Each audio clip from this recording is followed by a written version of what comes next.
We're on to part 2 now of New Divide by Linkin Park. We're looking at the clear chords. You're going to work through these, but I'll explain it now, etc, etc. But I'm going to go back to the backtrack to show you where this fits in. So I'm assuming you've worked through the first video. If you haven't, please go back to the first video, very important. And we're going to pick up sort of from where it goes heavy from the preceding video. And we're going to hear that there's two guitars playing inside there. There's the tune. Now comes the heavy. You can hear there's two guitars. One's going. The other one's going. So there's two things playing at the same time. Now comes the quiet part.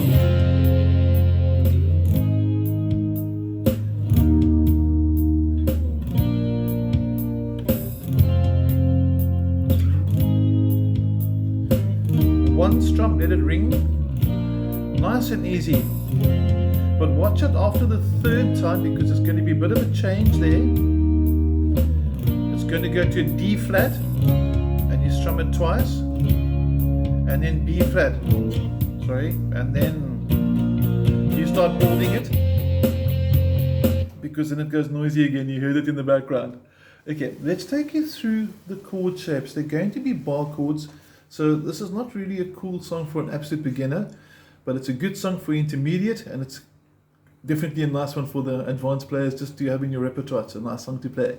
Now, if you haven't done bar chords, this is a cool way to get into it, because you get lots of time. You strum a chord, you let it ring.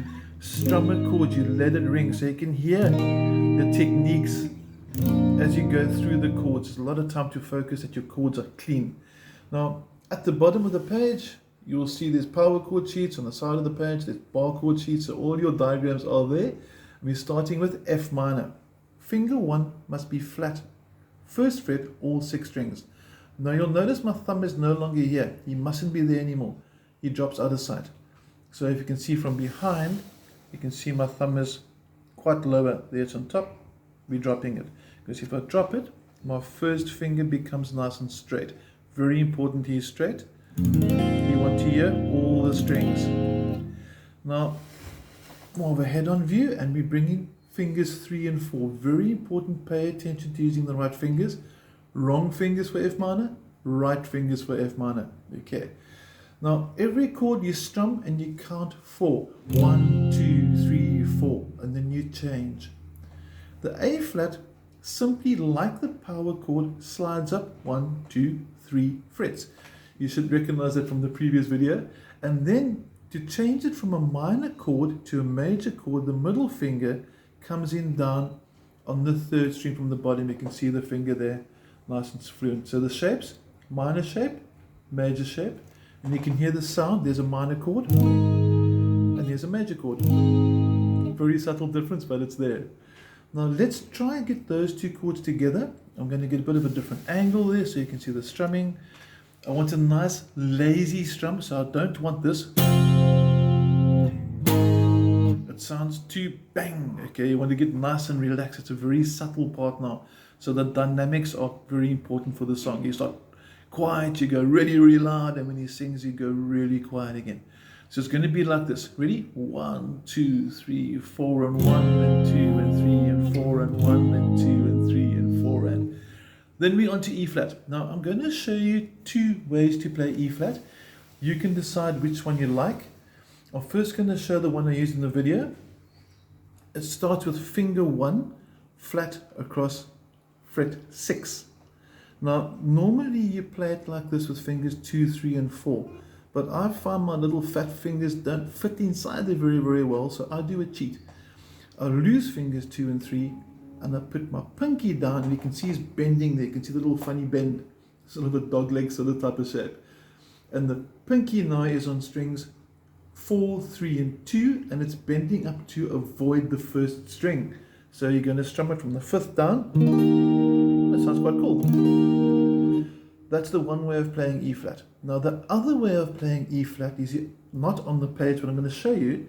You go to fret 3, middle finger, ring finger, pinky. It's a C-shaped bar chord. I wouldn't worry too much about this now unless you're advanced and you really want to do it, but it is a cool chord.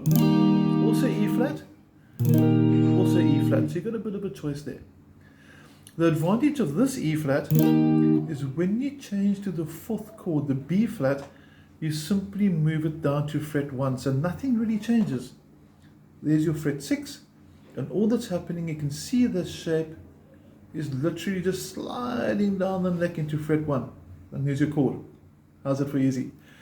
I'm going to play through all the chords now, all 4 of them, and then you can see left and right hand. I'd like you to try strumming it through with me as well, and we're going to do it 3 times as it was on the original.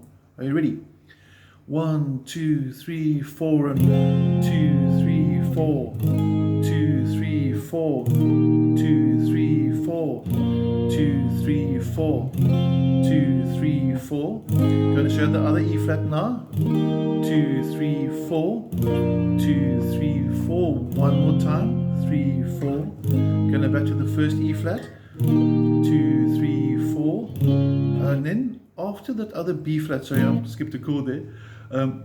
After that other B flat, you're eventually going to go to the D flat when it says, and your voice was all I heard, and it's times 2. So you're going to strum it 1, 2, 3, 4, 1, 2, 3, 4, then D flat, and you're going to go 1, 2, 3, 4, 1, 2, 3, 4. So you can start gently building up the rhythm before it kicks back into your overdrive. In other words, before you go back to this sound and you get your, before you go into that again. It's as simple as that. Okay, now on the backtrack, try along with it. See how the chords go. If you've got any questions with the bar chords, which are very important, I really would like us to get to know it, give me a WhatsApp, ask me, and I'll be happy to show you. And we'll see you on the 3rd video to tie up the chorus, which has got some interesting little twists and changes to it. Okay, catch you now.